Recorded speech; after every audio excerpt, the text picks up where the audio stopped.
Hello strangers, and welcome to part 2 of workers and nodes.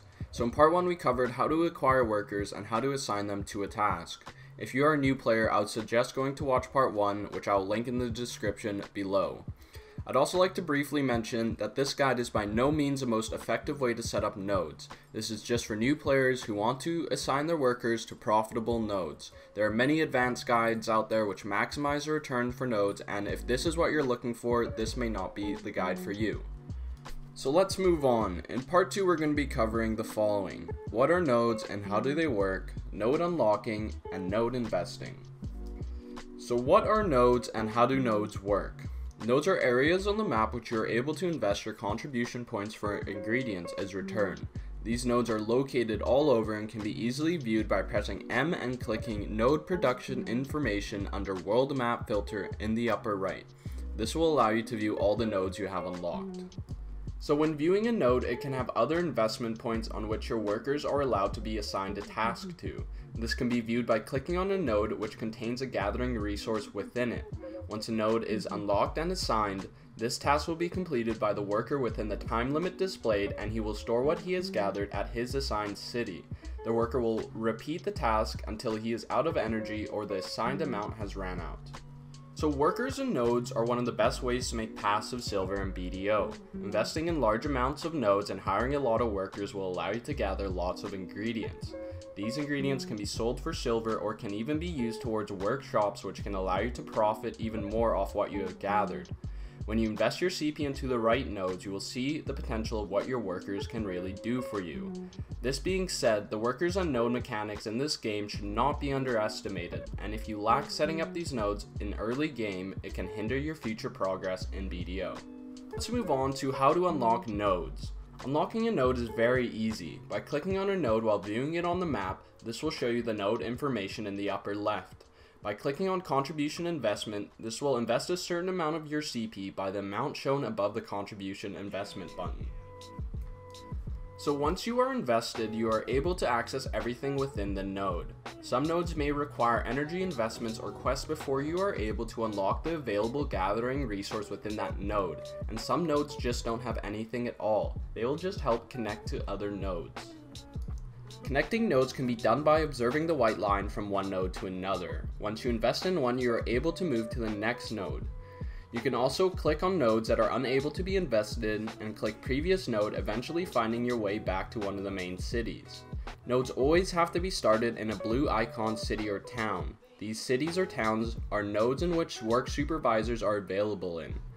A town without a work supervisor means that you cannot acquire a worker for that town. When unlocking nodes, cities can be connected by following the node path until you reach another city. When they are connected, transport rates are 3 times cheaper. Also, for example, a worker in Heidel can work all the way at Casta Farms by Olvia if you really wanted, but it would require the worker to walk large distances because his main city would still be located at Heidel. It would just be more efficient to hire a worker at Olvia, save the travel time of your workers, and just transport when you need the ingredient. So previously I said you can click on nodes that you can't invest in and then click on previous node. This can be useful for beginners and help them out by unlocking the map. By doing this, you can see the surrounding nodes that I have not unlocked yet, and by traveling here you can gain knowledge and unlock new areas of the map. This is also useful because now I am able to invest in those nodes that were previously undiscovered. So finally, let's move on to the last part, and that is what are the best nodes to invest in. So when I go over these nodes, it's recommended you have a worker at the closest city to the node. The node that benefits you the most can vary depending on your playstyle. Again, this is a beginner's guide and I will not be going into the most efficient way to set this up. This is just to help new players set up something that will help them gain ingredients and silver over time.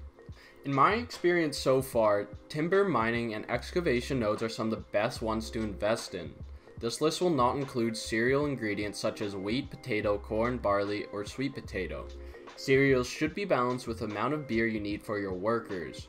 But anyways, since you know how workers and nodes work, let's get into the list. So I'm going to start this list with the highest priority nodes listed first. So number 1 will be Alejandro's farm with a Heidel worker gathering cooking honey. The second will be at Keplin Quarry with the Keplin Worker gathering coal. The third will be at Lumberjack's Rest with the Trent Worker gathering cedar. The fourth will be at Barriento's Farm with the Calpheon Worker gathering Trace of Battle and Trace of Forest. The fifth will be at Coastal Cave with the Velia Worker, both gathering iron and copper. Number 6 will be at Coastal Cliff with the Velia Worker gathering iron ore. Number 7 will be at Old Dandelion and Quint Hill with both Calpheon Workers gathering birch. Number 8 will be at Bellino's Forest with the Velia Worker gathering ash. Number 9 will be at Lynch Ranch with the Heidel Worker gathering fleece. And number 10 will be at Goblin Cave, Velia Workers gathering both nodes of copper and ash. By no means is this the best list for everyone, but it is somewhere to get started. After this, investing in most timber, mining, and excavation nodes would be best. Some nodes are better than others, and if you really want to be efficient about it, there are many other guides out there that go much more into depth than I did. Alright guys, that's going to be it for me. I hope you all learned something from this guide, and I hope I cleared up any confusion you had previously on the workers and node mechanics. Enjoy your BDO, strangers, and if you like this guide I put together, please leave me a like, or if you have any tips to better my guides, hit me up in the comments below. Don't forget to subscribe to see more videos and guides to come, but that's it from me. Bye, strangers.